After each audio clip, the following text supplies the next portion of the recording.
If you will not feel hungry, how would you sympathize the masakin, the poor people? Those who are less fortunate. When we go through the pangs of hunger and thirst, that's when you will think about them. And one of the purpose in the month of Ramadan for being hungry is to think about the Day of Judgment. When our bellies are always full of food, then we will never be able to think about the thirst and the hunger of the Day of Judgment. I told you about my nephew. He's only 11, 12 years old. He was here earlier on.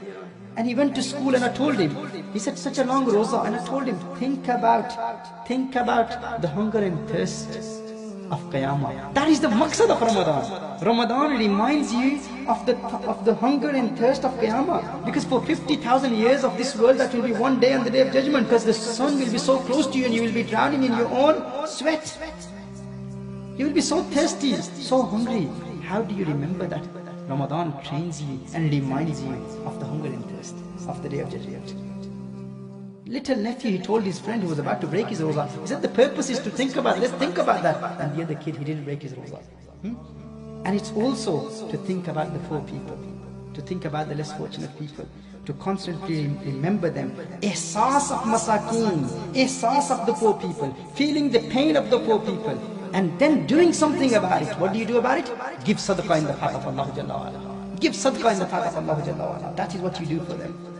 That is the ihsas. And also during that, before iftar, don't start eating straight away. Stop for a bit and think, if this kajur, if this date wasn't there, if this food wasn't there, then how would I live without it? Then say, Ya Allah, I thank you. Thank Allah. لَإِن شَكَرْتُمْ لَأَزِيدَنَّكُمْ. So without thanking, do not eat.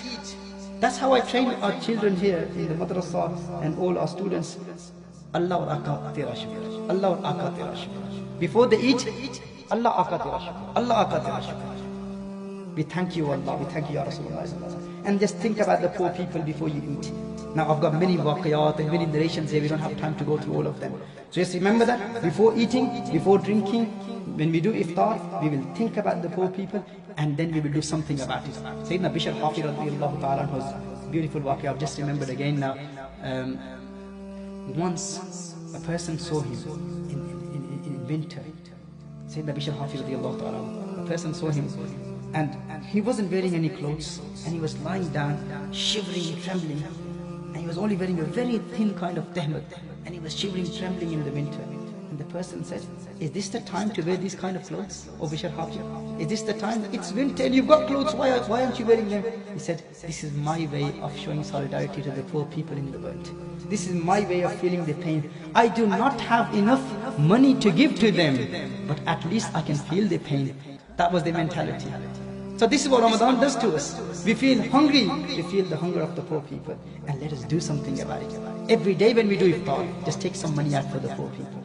Take some money out for the poor people. That is how we show the love for the poor people in the world. And then the second point in this, and as I said, there's so much that will be covered. Also, it's important that giving in the path of Allah, the sadaqah in the path of Allah, is not just yourself. Get your children to give sadaqah in the path of Allah. Give it to them and ask them to give it to other people. That is something which is important. Imam Abu Mansur Maturidi rahimahullah says, the way it is wajib for a father to teach his children the ahkam of deen, it is also wajib for the father to teach his children generosity. And the way Imam Ahmad Riza rahimahullah says in the tarbiyah of the awlad, one way of doing tarbiyah of awlad is to teach them generosity. He says, how do you teach them generosity? He said, whenever you serve the makhluk of Allah, give your children the food and tell them to give the makhluk of Allah Jalla wa Ala. Imam Abu Mansur Maturidi rahimahullah says, this is wajib.